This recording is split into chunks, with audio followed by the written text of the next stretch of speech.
ഹൈറിച്ചിൻ്റെ writ petition പരിഗണിക്കുന്നത് ദിവസമായിരുന്നു ഇന്ന്.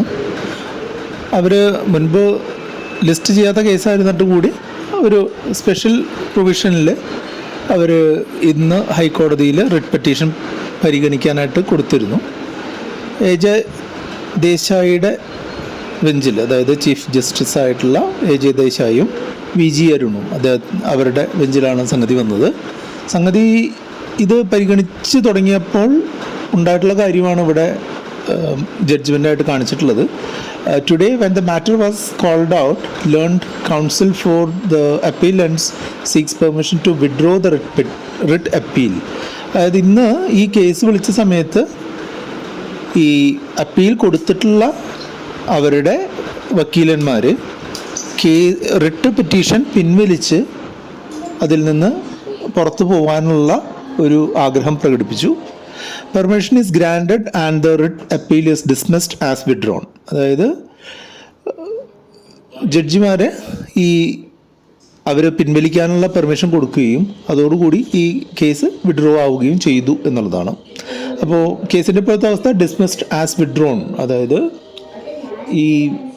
അവരുടെ അഡ്വക്കേറ്റ്മാർ പറഞ്ഞിട്ടുള്ള പ്രകാരം വിഡ്രോ ചെയ്തു എന്നുള്ളതാണ്. Interlocutory applications if any shall stand closed. ഇതിൽ ഫർദർ ആയിട്ടുള്ള കാര്യങ്ങളൊന്നും നടക്കില്ല എന്നുള്ളതാണ് എനിക്ക് മനസ്സിലാവുന്നത്. അപ്പോൾ സംഗതി എന്താ സംഭവിക്കുന്നതെന്ന് വെച്ചാൽ, ഈ ഹൈറിച്ചിൽ ചേർന്നിട്ടുള്ള പാവങ്ങളെ ഒന്നല്ലെങ്കിൽ മറ്റൊരു കാര്യം പറഞ്ഞ് പറ്റിച്ച് ഈ കാര്യങ്ങൾ ഡിലേ ആക്കി ആൾക്കാരുടെ ഇത് പൈസ കിട്ടില്ല എന്നുള്ള ഒരു മൈൻഡ് സെറ്റിലേക്ക് എത്തിക്കുക എന്നുള്ളതാണ് ഹൈറിച്ചിൻ്റെ മുതലാളിമാരും ഹൈറിച്ചിൻ്റെ ലീഡർമാരും ചെയ്തുകൊണ്ടിരിക്കുന്നത് എന്നുള്ളതാണ് എനിക്ക് മനസ്സിലാവുന്നത്. ഇതിപ്പോൾ എത്രാമത്തെ പ്രാവശ്യമാണ് ഇവർ കേസിൽ നിന്ന് ഓടി രക്ഷപ്പെട്ടു പോകുന്നത്. അപ്പോൾ ഇതിൽ നിന്ന് ഇവർക്ക് പ്രത്യേകിച്ച് ബെനിഫിറ്റ് ഒന്നും ഉണ്ടായില്ല എന്നുള്ളത് മാത്രമല്ല, ഇവരുടെ ആളുകളുടെ ആത്മവിശ്വാസം കുറഞ്ഞു വരികയാണ്. പക്ഷേ ഇന്ന് വൈകിട്ട് നിങ്ങൾ നോക്കിക്കോളൂ, ഇതൊക്കെ ഞങ്ങളുടെ വക്കീലിൻ്റെ ബുദ്ധിയാണെന്നും പറഞ്ഞിട്ട് കോട്ടിട്ട ഏമാന്മാർ ഓടി വരും. വോയിസ് മെസ്സേജുകളായിട്ടും വീഡിയോ സ്നിപ്പറ്റുകളുമായിട്ടും ഒക്കെ ഓടി വരും. അപ്പോൾ അങ്ങനെ വീഡിയോ സ്നിപ്പറ്റും കൊണ്ടുവരുന്ന ഏമാന്മാരുടെ, കോട്ടിട്ട ഏമാന്മാരുടെ വാക്ക് വിശ്വസിക്കാനായിട്ട് അതിന് ശേഷം ജയ് ഹൈറിച്ചും വിളിച്ച് ജയ് ഹൈറിച്ച് എന്ന് പറഞ്ഞ് വിളിച്ച് അതിന് പിന്നാലെ നടക്കാൻ കുറേ പാവങ്ങളും ഒന്നിനും കഴിയാത്ത കാശ് നഷ്ടപ്പെട്ട കുറേ പാവങ്ങളുണ്ട് എന്നുള്ളതാണ് ഇപ്പോഴത്തെ ദുരവസ്ഥ.